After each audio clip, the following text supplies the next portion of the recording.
ஈரானுக்கும் அமெரிக்காவுக்கும் இடையிலான பேச்சுவார்த்தைகள் ஆரம்பித்து விட்டனவா? எப்படி போய்கொண்டிருக்கின்றன? சுமூகமாக போய்கொண்டிருக்கின்றனவா என்று கேட்டீங்கன்னு சொன்னால் அதற்குரிய நேர்மையான பதில் தெரியலையேப்பா என்றதுதான். அதுக்கு என்ன காரணம் என்று சொன்னால், நூற்றுக்கணக்கான ஊடகவியலாளர்கள் அங்கே நிற்கிறார்கள். பாகிஸ்தானினுடைய தலைநகர் இஸ்லாமாபாத்தில் நூற்றுக்கணக்கான உலக ஊடகங்களினுடைய ஊடகவியலாளர்கள் கேமரா எல்லாம் வச்சுக்கொண்டு ரெடியாக தான் நிற்கிறார்கள். ஆனால் தகவல் வெளியில் வருதில்லை. அந்த 5 ஸ்டார் ஹோட்டலில் இருந்து பேச்சுவார்த்தை நடக்கிற அந்த 5 ஸ்டார் ஹோட்டலில் இருந்து தகவல் வெளியில் வருதில்லை என்றதான் இப்போ இறுதியாக கிடைக்கப்பட்ட தகவல். எனவே இதுவரை என்னென்ன தகவல்கள் எல்லாம் கிடைத்திருக்கின்றன, அங்கே என்னதான் நடக்குது, கிடைச்ச தகவல்களையும் கிடைக்காத தகவல்களையும் தொகுத்து இந்த காணொலியில் விரிவாக விளக்கமாக பார்க்க போகின்றோம். முதல்ல பேச்சுவார்த்தையில் ஈடுபடுகின்ற 2 குழுவினரும் உரிய இடத்துக்கு சேர்ந்து விட்டார்கள். அது பாகிஸ்தானினுடைய தலைநகர் இஸ்லாமாபாத்தில் இருக்கக்கூடிய ஒரு 5 நட்சத்திர விடுதி, 5 ஸ்டார் ஹோட்டல். அதனுடைய பேர் செரீனா. போன புதன்கிழமை பின்னேரம் 5 மணிக்கு பிறகு அங்கே யாருமே தங்கக்கூடாது, வெளியாட்கள் யாருமே தங்கக்கூடாதுன்னு சொல்லி இருந்த எல்லாரையும் பிடிச்சி அனுப்பி போட்டு ஒட்டுமொத்த ஹோட்டலும் எம்டி ஆக்கப்பட்டு மிக மிக கடுமையான சோதனைகளுக்கு உட்படுத்தப்பட்டு, அதாவது பாகிஸ்தான் அதிகாரிகளாலேயும் சோதனைக்கு உட்படுத்தப்பட்டு ஈரானினுடைய ஒரு சில அதிகாரிகளாலேயும் சோதனைக்கு உட்படுத்தப்பட்டதாக சொல்லப்படுது. அதே வேளையில் ஆஃப்கோர்ஸ் அமெரிக்காவினுடைய அதிகாரிகள், ரகசிய புலனாய்வு அதிகாரிகள் என்று முதலே வந்திருப்பார்கள் தானே, எல்லோரும் தங்களுடைய பங்குக்கு கடுமையான சோதனைகளை நடத்தியதாக சொல்லப்படுகிறது. இந்த புதன்கிழமையில இருந்தே ஹோட்டல் ரெடி. அதே மாதிரி பார்த்தீங்கன்னு சொன்னால் இஸ்லாமாபாத் நகரம் இருக்குத்தானே, ஒட்டுமொத்த நகரமே லாக்டவுன் போடப்பட்டு யாருமே வெளியில் வரக்கூடாது, வெளியில் தலைக்கரப்பே காட்டக்கூடாதுன்னு சொல்லி எல்லாரும் வீட்டிலே இருங்கப்பான்னு சொல்லி லாக்டவுன் போட்டு மூடியாச்சு. எல்லா பாதைகளும் மூடப்பட்டு எல்லா இடமும் பார்த்தீங்கன்னு சொன்னால் ஆர்மி, போலீஸ் எல்லாரையும் களத்தில் இறக்கி பாதுகாப்பு பல அடுக்கு பாதுகாப்பு போடப்பட்டு மிக கடுமையான பாதுகாப்பின் கீழ் கொண்டு வரப்பட்டிருக்கிறது இஸ்லாமாபாத் நகரம். ஏன் இவ்வளவு கடும் பாதுகாப்பும் பரபரப்பும் பதட்டமும் என்று கேட்டீங்கன்னு சொன்னால், இந்த பேச்சுவார்த்தை குழுவினர் அவ்வளவு முக்கியமான குழுவினர். யோசிச்சு பார்த்தோம் சொன்னால், அமெரிக்காவினுடைய ஒரு துணை ஜனாதிபதியே பேச்சுவார்த்தைக்கு வாரது இதுதான் முதல் தடவை என்று சொல்லப்படுது. 1979 ஆண்டுக்கு பிறகு, இஸ்லாமிய புரட்சி நடைபெற்றதுக்கு பிறகு அமெரிக்காவினுடைய ஒரு உயர்மட்ட குழு, அதாவது துணை ஜனாதிபதி தலைமையிலான ஒரு உயர்மட்ட குழு ஈரானிய தூதுக்குழுவை சந்திக்கிறது இதுதான் முதல் தடவை என்று சொல்லப்படுது. இது முதலாவது காரணம். அதுக்காகத்தான் இவ்வளவு பாதுகாப்புகளும். ரெண்டாவது இந்த பேச்சுவார்த்தை அமைதியான சூழல்ல நடக்குது. இப்போ பிப்ரவரி மாதம் 28ஆம் தேதிக்கு முதல் நடந்த பேச்சுவார்த்தை இருக்குதானே, அந்த பேச்சுவார்த்தைகள் அமைதியான சூழலில் நடந்தது. ஏன்னு சொன்னால் 2 தரப்பும் யுத்தத்தில் ஈடுபடையில் அமைதியாகவே இருந்தது. அந்த சந்தர்ப்பத்தில் பேச்சுவார்த்தை நடந்தது. அதுக்கும் இதுக்கும் சம்பந்தமே இல்லை. இது பார்த்தீங்கன்னு சொன்னால் கடந்த 39 நாட்களாக கடும் யுத்தம். இது யுத்தத்துக்கு நடுவில் நடக்கிற ஒரு தற்காலிக பேச்சுவார்த்தை என்று சொல்லணும். அதனால தான் இவ்வளவு பாதுகாப்பு ஏற்பாடுகள் செய்யப்பட்டிருக்கின்றன. சரி, இன்றைக்கு சனிக்கிழமை நடைபெற்ற முதலாவது சம்பவம் என்னென்று சொன்னால், ஈரானிய குழுவினரும் அமெரிக்க குழுவினரும் தனித்தனியாக பாகிஸ்தானினுடைய பிரதமரை சந்தித்து பேசியிருக்கிறார்கள். முதல்ல போய் சந்தித்தது ஈரானிய குழுவினர், அதுக்கு பிறகு போய் சந்தித்தது அமெரிக்க குழுவினர். அந்த 2 சந்திப்பும் சுமூகமாக நடந்தது, நல்லா நடந்ததுன்னு சொல்லி. ஏன்னா அதில் ஒன்றுமே இல்லை.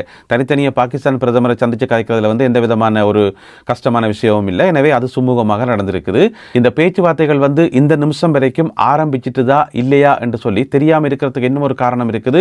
ஈரான் விதித்த அந்த 2 நிபந்தனைகள், அதாவது ப்ரீ கண்டிஷன்ஸ் சொல்லி, அதை ஏற்றுக்கொண்டால் மட்டும்தான் பேச்சுவார்த்தைக்கே நாங்கள் வருவோம் என்று சொல்லி ஈரான் ஏற்கனவே சொல்லி போட்டது. ஈரானுடைய பாராளுமன்ற சபாநாயகர் ஏற்கனவே அதை தெளிவுபடுத்தியிருந்தவர். இந்த 2 ப்ரீ கண்டிஷன்ஸ் சொல்லுவோம், என்ன முன் நிபந்தனைகள், அதாவது லெபனானில் யுத்தம் நிறுத்தப்படணும், மற்றது அமெரிக்கா விதித்த அந்த தடைகள் நீக்கப்படணும் என்று சொல்லி, பொருளாதார தடைகள், அந்த பணம் விடுவிக்கப்படணும் என்று சொல்லி. எனவே அதை ஏற்றுக்கொண்டால் மட்டும்தான் பேச்சுவார்த்தை. மற்றபடி பாகிஸ்தானுக்கு வந்துட்டோம்ன்றதுக்காகவோ, பேச்சுவார்த்தை நடக்கிற இடத்துக்கு வந்துட்டோம்ன்றதுக்காகவோ பேச்சுவார்த்தையில் ஈடுபடுறதுக்கு நாங்கள் தயாராக இல்லை என்று சொல்லி ஈரான் தெளிவாகவே சொல்லி போட்டது. இதுக்கிடையில் இன்றைக்கு சனிக்கிழமை காலமே இன்னும் ஒரு செய்தி ஒன்று பரபரப்பாக பரவி கொண்டிருந்தது. அது என்னென்னு சொன்னால், கட்டாரில் முடக்கி வைக்கப்பட்டிருக்கிற $6 பில்லியன் இருக்குத்தானே, ஈரானுக்கு சொந்தமான பணம். இது சம்பந்தமாக நாங்கள் ஏற்கனவே காணொலிகளை விரிவாக பார்த்துருக்கிறோம். அந்த $6 பில்லியன் விடுவிப்பதற்கு, ஈரானிடம் ஒப்படைப்பதற்கு அமெரிக்கா தயாராகிவிட்டது என்று சொல்லி காலையிலேருந்து ஒரு செய்தி பரவிக்கொண்டே இருந்தது. ஆனால் பிறகு இப்போ பின்னேரம் அளவில் அந்த செய்திக்கு அமெரிக்கா மறுப்பு வெளியிட்டிருக்கிறது. இல்லை நாங்கள் அப்படி சொல்லல என்று சொல்லி.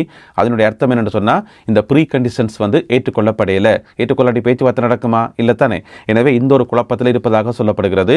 ஒருவேளை இந்த காணொலியை நான் எடிட் செய்யும் போது பேச்சுவார்த்தை ஆரம்பித்து விட்டது, பேச்சுவார்த்தைகள் நடைபெற்றுக் கொண்டிருக்கின்றன. இந்த மாதிரி ஏதாவது செய்தி வந்தால் நான் பக்கத்தில் வந்து எழுத்தில் போட்டு வரேன், டெக்ஸ்டில் இதில் போட்டு வரேன், நீங்கள் பார்க்கலாம்.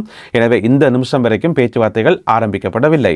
இதுக்கிடையில் பார்த்தீங்கன்னு சொன்னால் ஈரானில் இருந்து வந்த அந்த குழுவினர் இருக்கிறார்கள் தானே, அவர்களை பற்றிய சில தகவல்கள் வெளியாகி இருக்கிறது. மொத்தமாக 70 பேர் வந்திருக்கிறார்கள்.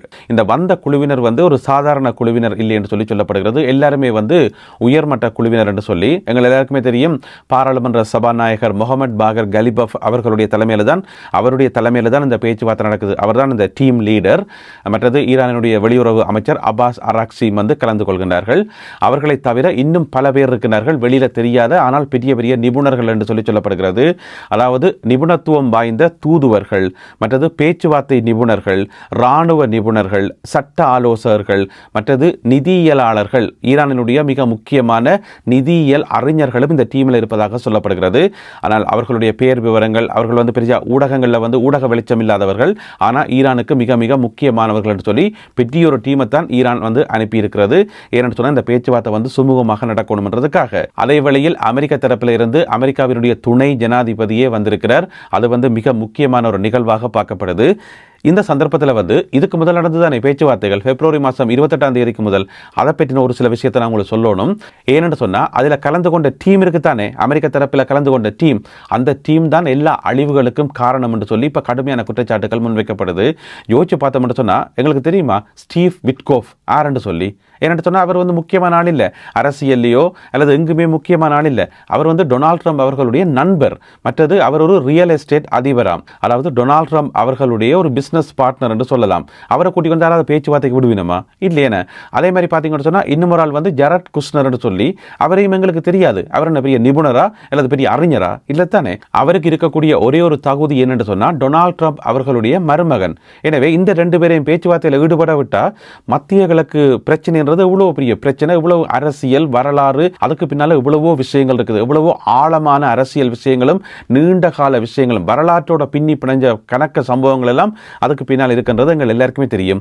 பேச்சுவார்த்தையில் ஈடுபட்ட இந்த 2 பேருமே வந்து பேசிக்காக அதை பற்றின எந்த ஒரு நுழைச்சும் இல்லாமல் சும்மா போய் பேச்சுவார்த்தை நடத்தி கடைசியில் வந்து அந்த பேச்சுவார்த்தைகளில், அதாவது பிப்ரவரி மாதம் 28ஆம் தேதிக்கு முதல் நடந்த பேச்சுவார்த்தைகளில் ஈரான் என்ன சொன்னது, என்னென்ன விஷயங்களை ஈரான் ஒப்புக்கொண்டு சொல்லி இவர்களுக்கு விளங்கவே இல்லையா. இவர்கள் திரும்ப போயிட்டு அமெரிக்காவுக்கு திரும்ப போயிட்டு டொனால்ட் ட்ரம்ப் அவர்களுக்கு சொன்ன கதையை வந்து பிளவிலையான கதைகளாம் சொல்லி அதுக்கு ஒரு சின்ன உதாரணம் இருக்குது. யுரேனியத்தை வந்து செறிவூட்டப்பட்ட யுரேனியத்தை வந்து அமெரிக்காவிடமே நாங்கள் ஒப்படைக்கிறோம், எங்களுக்கு வேண்டாமப்பா நீங்களே கொண்டே வச்சிருங்கப்பா என்று சொல்லி ஈரான் ஒப்புக்கொண்டதாம். அதற்கு நல்ல சாட்சி ஓமான் நாடு. இரண்ட ஓமான் தான் நடுநிலைமை, ஓமானிய அரசரை வந்து அதை சொல்லியிருந்தவர் ஈரான் வந்து ஒப்புக்கொண்டு சொல்லி அது இந்த 2 பேருக்கும் விளங்கல.